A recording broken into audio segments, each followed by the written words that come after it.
78तम बरगढ़ धनुजात्रा महोत्सव डिसेम्बर 24 तारिख रु आरंभ होगा अच्छी से आमर कलाकार चयन प्रति 3 वर्ष जोटा हुए सेटा ए वर्ष 15, 16, 17 तारिख नवेम्बर मसरे अनुष्ठित हो स्थिर करा चयनकर्ता विभिन्न जिलूर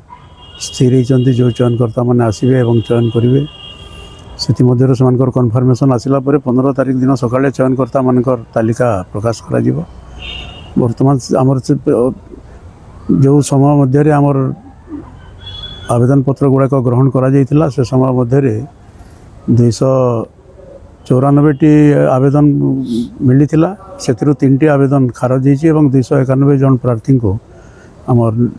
चयन प्रक्रिया अंशग्रहण करने से अनुरोध करा निर्दिष्ट तारीख रे विजु पट्टनायक टाउन हॉल सका 9:30 सुधा पहुँची से रजिस्ट्रेशन करेंगे। प्रथम दिन देवकी वसुदेव उग्रसेन नारद अक्रूर भली पार्श्व कलाकार मान चयन करा द्वितीय दिन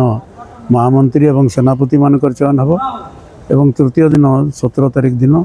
कंस महाराज चयन प्रक्रिया समाप्त करा 18 तारिख दिन समस्त फलाफल घोषित हो। कंस महाराज जो आवेदन करते जो दुई जन ना बेसी चर्चा अच्छी तत्काल सुनानी और ऋषिकेश भाई कौन से रही कहीं बात कर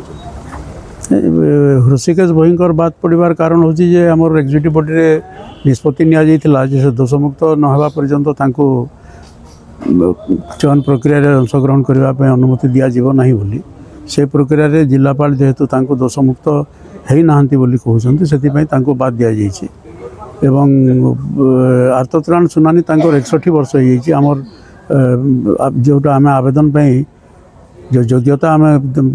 रखी से 60 वर्ष पर्यंत प्रार्थी मान योग्य प्रार्थी मैंने आवेदन करने नवेदन कर